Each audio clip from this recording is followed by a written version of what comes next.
റോഷിപാൽ വളരെ മാന്യമായ പ്രതികരണമാണ് അബിൻ വർക്കി നടത്തിയിരിക്കുന്നത്.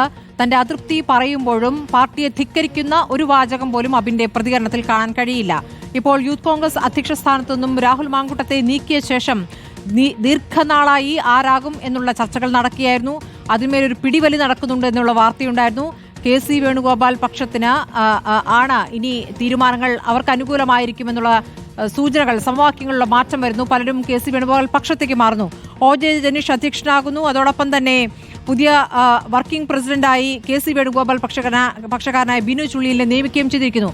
അപ്പോൾ ദേശീയ സെക്രട്ടറിയായി നിയമിതനായിരിക്കുന്ന അബിൻ വർക്കി അപ്പോൾ ഇവിടെ പ്രവർത്തിക്കേണ്ട എന്നതാണോ ആ സന്ദേശം എന്ന് കൂടിയല്ലേ അബിന്റെ പ്രതികരണത്തിലുള്ള? കാരണം തിരഞ്ഞെടുപ്പ് വരികയാണ്, തനിക്ക് കേരളത്തിൽ പ്രവർത്തിക്കാനാണ് താല്പര്യമെന്ന് അബിൻ പറയുന്നു. നിർണായക ഘട്ടങ്ങളിൽ പാർട്ടിയെ പ്രതിരോധിച്ചുള്ള ശക്തമായ യുവശബ്ദം കൂടിയാണല്ലോ അബിൻ വർക്കി. സ്മൃതി, തദ്ദേശ നിയമസഭാ തെരഞ്ഞെടുപ്പിന്റെ ഘട്ടത്തിൽ ഒരുപക്ഷെ യൂത്ത് കോൺഗ്രസിലെ ഏറ്റവും ശക്തനായ ഒരു പോരാളിയായ യുവനേതാവിനെ ദേശീയ നേതൃത്വത്തിലേക്ക് മാറ്റുമ്പോൾ അത് ബോധപൂർവം മാറ്റിയെന്ന വിലയിരുത്തലിലേക്കാണ് അബിൻ വർക്കിയെ പിന്തുണയ്ക്കുന്നവരും എത്തുന്നത്. ഈ ഒരു സാഹചര്യത്തിൽ തന്നെയാണ് സംസ്ഥാന രാഷ്ട്രീയത്തിൽ നിന്നും പുറത്തേക്ക് പോകാൻ, ദേശീയ രാഷ്ട്രീയത്തിലേക്ക് പോകാൻ താല്പര്യമില്ലെന്ന് കൃത്യമായി അത് ദേശീയ നേതൃത്വത്തെ അറിയിക്കുന്നത്.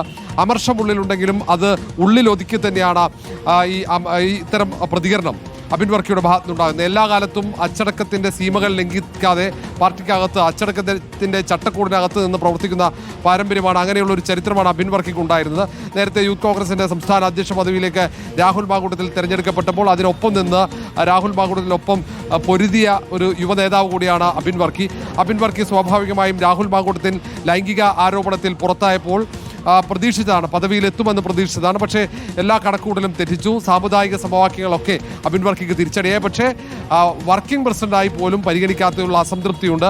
എ ഗ്രൂപ്പിനും ഒക്കെ വലിയ പ്രതിഷേധമുണ്ട്. കാരണം KC വിഭാഗത്തിൻ്റെ അപ്രമാദിത്യമാണ് ഇങ്ങനെ യൂത്ത് കോൺഗ്രസിൽ ഉണ്ടായിരിക്കുന്നത്. സംസ്ഥാന അധ്യക്ഷനായി വരുന്നത് OJ ജനീഷ്, KC വിഭാഗം, പിന്നാലെ working president Binu Chulliyil, KC വിഭാഗം മറ്റെല്ലാ വിഭാഗത്തിനെയും ഒതുക്കി എന്ന ഒരു വിമർശനം കൂടി വരുന്നു. ആ ഘട്ടത്തിലാണ് അബിൻ വർക്കിയുടെ പ്രതികരണം. ഒരു തരത്തിലും അബിൻ വർക്കിയുടെ പാർട്ടി വിരുദ്ധ പ്രസ്താവനകളോ പ്രതികരണങ്ങളോ ഉണ്ടാകില്ലെന്ന് ഉറപ്പായിരുന്നു. സമാനമായ തന്നെയാണ് പ്രതികരണം. ഏതായാലും പ്രതിഷേധത്തിൻ്റെ തുടർച്ചയായി തന്നെ, അമർഷത്തിൻ്റെ തുടർച്ചയായി തന്നെ ഇപ്പോഴുള്ള നിലപാടിനെ കാണേണ്ടി വരും. കാരണം രാഹുൽ ഗാന്ധിയുടെ തീരുമാനപ്രകാരമാണ് സംഘടനാ തെരഞ്ഞെടുപ്പ് യൂത്ത് കോൺഗ്രസിൽ നടപ്പിലാക്കിയത്. അങ്ങനെ സംഘടനാ തെരഞ്ഞെടുപ്പിലൂടെ തെരഞ്ഞെടുക്കപ്പെട്ട സംസ്ഥാന ഉപാധ്യക്ഷൻ, ആ സംസ്ഥാന ഉപാധ്യക്ഷന്റെ ദേശീയ കമ്മിറ്റിയിലേക്ക് അതും സെക്രട്ടറിയായി വരുമ്പോൾ സംസ്ഥാന രാഷ്ട്രീയം നിന്നും പൂർണ്ണമായി മാറ്റപ്പെട്ട ഏതെങ്കിലും സംസ്ഥാനത്തിന്റെ ചുമതല വരും. അങ്ങനെയെങ്കിൽ അടുത്ത തദ്ദേശ തെരഞ്ഞെടുപ്പിലോ നിയമസഭാ തെരഞ്ഞെടുപ്പിലോ സംസ്ഥാനത്ത് കേന്ദ്രീകരിക്കാൻ അബിൻ വർക്കിക്ക് സാധിക്കില്ല. അതാണ് അബിൻ വർക്കി ഇങ്ങനെ ഒരു തീരുമാനമെടുക്കാൻ കാരണം. ഏതായാലും ഇനി ദേശീയ നേതൃത്വമാണ് ഇക്കാര്യത്തിൽ നിലപാട് സ്വീകരിക്കേണ്ടത്. അബിൻ വർക്കിയുടെ ഈ അഭ്യർത്ഥന ദേശീയ നേതൃത്വം അത് അംഗീകരിക്കുമോ എന്നത് കാത്തിരുന്ന് കാണേണ്ടി വരും. അഭ്യർത്ഥനയാണ് എന്ന മാധ്യമങ്ങളോട് പ്രതികരിക്കുമ്പോഴും ദേശീയ സെക്രട്ടറി പദം ഏറ്റെടുക്കില്ല എന്നു തന്നെയല്ലേ ഇപ്പോൾ കൃത്യമായി പറഞ്ഞു വയ്ക്കുന്നത് അബിൻ വർക്കി? സ്മൃതി, ദേശീയ സെക്രട്ടറി പദം അബിൻ വർക്കി ഏറ്റെടുക്കില്ല. അത് കൃത്യമായി തീരുമാനമെടുത്തു കഴിഞ്ഞു. അബിൻ വർക്കി പരസ്യമായി അതൊരു റിക്വസ്റ്റായി പറയുമ്പോഴും അതൊരു കടുത്ത നിലപാട് തന്നെയാണ്.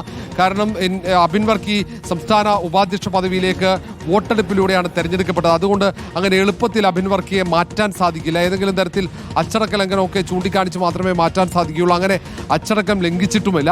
അതുകൊണ്ട് സ്വാഭാവികമായും അബിൻ വർക്കിയുടെ ഈ അഭ്യർത്ഥന അംഗീകരിക്കേണ്ടി വരും. അബിൻ വർക്കിയുടെ ഈ നിലപാട്, അത് പ്രതിഷേധത്തിന്റെ ഭാഗമായുള്ള നിലപാട് ദേശീയ നേതൃത്വം അംഗീകരിക്കേണ്ടി വരും. ഏതായാലും KSUയിലൂടെ വന്ന് ദേശീയ KSU നേതൃത്വത്തിൽ, NSU നേതൃത്വത്തിൽ ഉൾപ്പെടെ പ്രവർത്തിച്ച് ഒടുവിൽ സംസ്ഥാന യൂത്ത് കോൺഗ്രസിന്റെ പ്രധാന പദവിയിലിരുന്ന് വലിയ പോരാട്ടത്തിന് നേതൃത്വം നൽകി സംസ്ഥാന അധ്യക്ഷ പദവിയിലേക്ക് തെരഞ്ഞെടുപ്പിൽ രണ്ടാമതെത്തിയിട്ടും സംസ്ഥാന അധ്യക്ഷനായി നിയമിക്കാത്തതിലുള്ള പ്രയാസവും പ്രതിഷേധവുമാണ് ഇപ്പോൾ അബിൻ വർക്കി അത് വളരെ സൗമ്യമായ ഭാഷയിൽ പ്രകടിപ്പിക്കുന്നത്. ഏതായാലും ഇനി ഇക്കാര്യത്തിൽ ദേശീയ യൂത്ത് കോൺഗ്രസ് നേതൃത്വത്തിന്റെ നിലപാടാണ് ഏറ്റവും പ്രധാനപ്പെട്ടത്. മാത്രവുമല്ല, ഗ്രൂപ്പിന്റെ പ്രധാനികൾ ആരും ഇതുവരെ പ്രതികരിച്ചില്ല. രമേശ് ചെന്നിത്തലയോ അല്ലെങ്കിൽ മറ്റു നേതാക്കളൊന്നും പരസ്യ പ്രതികരണത്തിന് തയ്യാറായിട്ടില്ല. എല്ലാവർക്കും അമർഷവും പ്രതിഷേധവും ഒക്കെയുണ്ട്.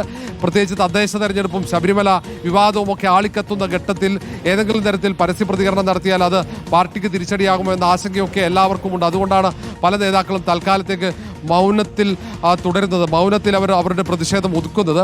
എന്തായാലും അബിൻ വർക്കി എടുത്ത ഈ നിലപാട് നേരത്തെ നമ്മൾ കണ്ടതാണ്. നിലമ്പൂരിൽ ജോയി എടുത്ത നിലപാടിന് സമാനമായി തന്നെ അതിനെ താരതമ്യപ്പെടുത്തേണ്ടി വരും. ജോയിക്ക് MLA അവിടെ നിയമസഭയിൽ മത്സരിക്കാൻ അവസരം ലഭിക്കാതിരുന്ന ഘട്ടത്തിൽ ജോയിയും സമാനമായ നിലപാട് സ്വീകരിച്ചു. യുവനേതാക്കൾ മുതിർന്ന നേതാക്കൾക്ക് മാതൃകയാകുന്ന രീതിയിലാണ് ഇപ്പോൾ ഇങ്ങനെ പദവി ലഭിക്കാതിരിക്കുമ്പോഴുള്ള അവരുടെ പ്രതികരണങ്ങൾ. അങ്ങനെ കാണേണ്ടി വരും. ഏതായാലും പക്ഷേ അബിൻ വർക്കിയെ ഒഴിവാക്കിയതുള്ള അമർഷം യൂത്ത് കോൺഗ്രസിലെ വലിയ വിഭാഗം നേതാക്കൾക്കുണ്ട്. അവരൊക്കെ നേരത്തെ അബിൻ വർക്കിയെ ഒഴിവാക്കിയാൽ തങ്ങൾ കൂട്ടരാജിക്ക് സന്നദ്ധമാവും എന്ന് മുന്നറിയിപ്പ് ദേശീയ നേതൃത്വത്തിന് നൽകിയതാണ്. പക്ഷേ ഇപ്പോൾ അങ്ങനെ ഒരു കടുത്ത തീരുമാനം എടുത്തിട്ടില്ല.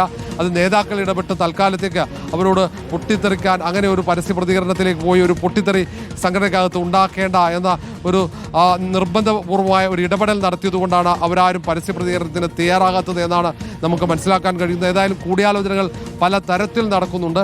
വലിയ നമ്മൾ തുടക്കം മുതൽ കേട്ടതാണ്. രമേശ് ചെന്നിത്തല അബിൻ വർക്കിക്ക് വേണ്ടി ശക്തമായി വാദിക്കുന്നുണ്ടായിരുന്നു. ഇപ്പോൾ റോഷി പറഞ്ഞതനുസരിച്ചാണ് AI ഗ്രൂപ്പുകളിൽ തന്നെ പലർക്കും 2 ഗ്രൂപ്പുകളിൽപ്പെട്ടവർക്കും അബിൻ വർക്കി എന്ന പേര് സ്വീകാര്യമായിരുന്നു. പക്ഷേ ഈ പറഞ്ഞ സാമുദായിക സമവാക്യം എന്നുള്ളത് മുകളിൽ വരികയും അതുമാത്രം പരിഗണിക്കുക എന്നത് മാത്രമാണോ യഥാർത്ഥത്തിൽ അബിൻ വർക്കിയെ ഒഴിവാക്കുന്നുള്ളൊരു പ്രധാനപ്പെട്ട കാരണമായി വരുന്നത്? മറ്റു ചില സമവാക്യങ്ങൾ കൂടിയല്ലേ ഇവിടെ? രാഹുൽ മാങ്കൂട്ടത്തിൽ, ഷാഫി പറമ്പിൽ സമവാക്യം. ഇപ്പോൾ ഷാഫി പറഞ്ഞ പേരാണ് സംസ്ഥാന അധ്യക്ഷ സ്ഥാനത്തേക്ക് എത്തുന്നത്. ഒ.ജെ. ജനീഷ്,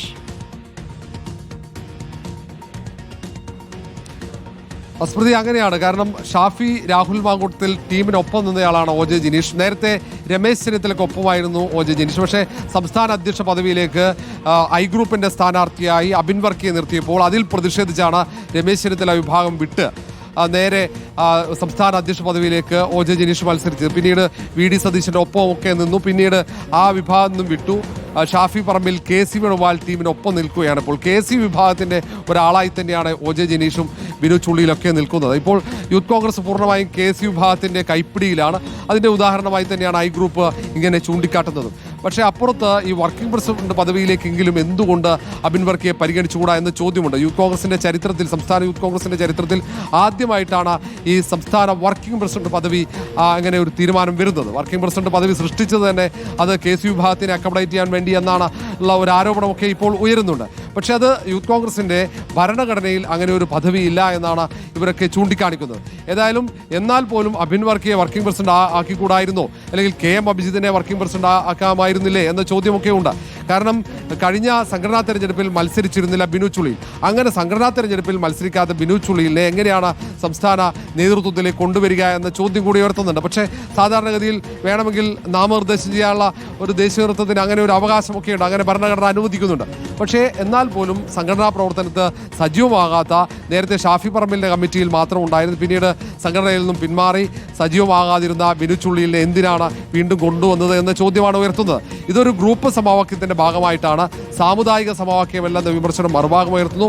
അബിൻ വർക്കിയെ വെട്ടിയൊതുക്കാനുള്ള നീക്കമായിരുന്നു ഉണ്ടായത് എന്ന് മറുഭാഗം പറയുന്നു. നേരത്തെ ലൈംഗികാതിക്രമം ഉയർന്ന ഘട്ടത്തിൽ പോലും രാഹുൽ മാങ്കൂട്ടത്തിന് എതിരെ പരസ്യ പ്രതികരണം നടത്താതെ ഒരു കൃത്യമായ ഒരു സമന്വയത്തിൻ്റെ പാത സ്വീകരിക്കുകയാണ് അബിൻ വർക്കി സ്വീകരിച്ചത്. അങ്ങനെ മാതൃകാപരമായ നിലപാട് സ്വീകരിച്ചിട്ടും അബിൻ വർക്കിയെ വെട്ടിയൊതുക്കിയെന്നടക്കമുള്ള ആക്ഷേപങ്ങൾ I ഗ്രൂപ്പ് ഉയർത്തുന്നുണ്ട്. പക്ഷേ സാമുദായിക സമവാക്യവും തെരഞ്ഞെടുപ്പ് ഘട്ടത്തിൽ ഏതെങ്കിലും തരത്തിൽ ഈഴവ സമുദായത്തെ ചേർത്ത് നിർത്താനുള്ള ഒരു അവസരമായി ഈ യൂത്ത് കോൺഗ്രസിൻ്റെ അധ്യക്ഷ പദവിയിലെ നിയമനമൊക്കെ പറയുന്നുണ്ട്. കാരണം വെള്ളാപ്പള്ളി നടേശൻ രൂക്ഷമായി കോൺഗ്രസിനെതിരെ നിലപാടെടുക്കുമ്പോൾ വെള്ളാപ്പള്ളി നടേശനെ അല്ലെങ്കിൽ SNDPയെ ഒന്ന് ഏതെങ്കിലും തരത്തിൽ ഒപ്പം നിർത്താനുള്ള ഒരു നീക്കമായിട്ടൊക്കെയാണ് ചില നേതാക്കളൊക്കെ ഈ തീരുമാനത്തെ ചൂണ്ടിക്കാട്ടുന്നത്. പക്ഷേ അബിൻ വർക്കിയെ മാറ്റി നിർത്തിയതിൽ കടുത്ത അമർഷം ഇപ്പോഴും യൂത്ത് കോൺഗ്രസിനകത്തും പുകയുന്നുണ്ട്. ഏത് ഘട്ടത്തിലും അത് ഒരു പൊട്ടിത്തെറിയിലേക്ക് നീങ്ങാനുള്ള സാധ്യതയുണ്ട്. പക്ഷേ ഏറ്റവും മാതൃകാപരമായ രീതിയിലുള്ള പ്രതികരണം അബിൻ വർക്കി. ഈ വാർത്തയിലേക്ക് തന്നെ തിരിച്ചെത്താം റോഷിബാൽ. അതോടൊപ്പം തന്നെ നേതാക്കളുടെ പ്രതികരണവും ഈ ഘട്ടത്തിൽ, യൂത്ത് കോൺഗ്രസ് നേതാക്കളുടെ മാത്രമല്ല സംസ്ഥാന നേതാക്കൾ, മുതിർന്ന നേതാക്കളുടെ പ്രതികരണം ഈ വിഷയത്തിൽ എങ്ങനെയാണെന്ന് കൂടി അറിയേണ്ടതുണ്ട്.